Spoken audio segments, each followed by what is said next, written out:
Hey Migkiller, wanted to do a quick off-the-cuff response to your video on the non-existence of time. It was thought-provoking as usual, but I have to criticize it on a couple of bases.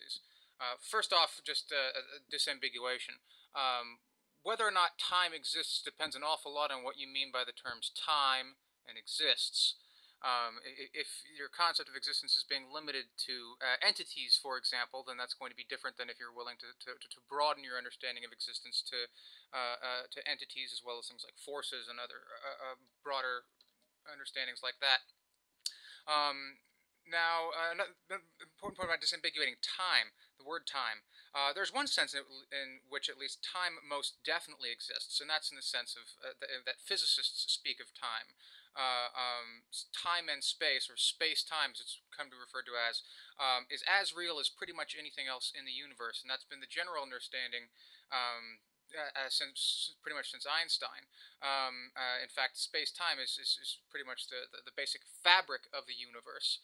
Now, I'm willing to give you the benefit of the doubt and assume that you weren't referring to time in the way that physicists talk about it, and rather in some other sense of the term, but I'm not quite sure which other sense that is. But this comes to sort of the second, and I think probably the more important of the criticisms I have, and that's about armchair philosophy. You bring up one of Zeno's paradoxes, which is, of course, very thought-provoking and very intriguing, and definitely worth discussing and thinking about. But if what you're going to be doing when you're trying to understand something like whether or not something exists, conceptual analysis and armchair philosophy only gets you so far.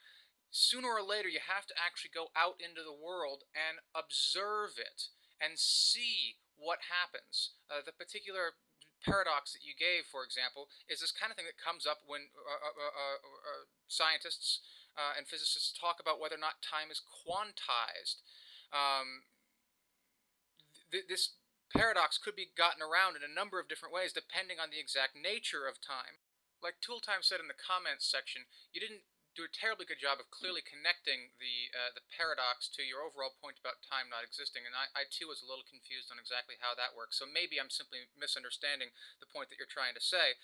But the moral of the story that I want to draw here is that while these kinds of armchair reflections are certainly fun and worthwhile, if you really are interested in questions about whether or not time exists, armchair philosophy and ancient Greek pre-Socratic philosophers are not the way to go. You really need to start picking up books by people like Albert Einstein and see what physicists have to say about this. It's not that they have the final word on it, of course, they don't, but their findings have to be taken seriously when you're having any sort of reflections on a question like, does time exist?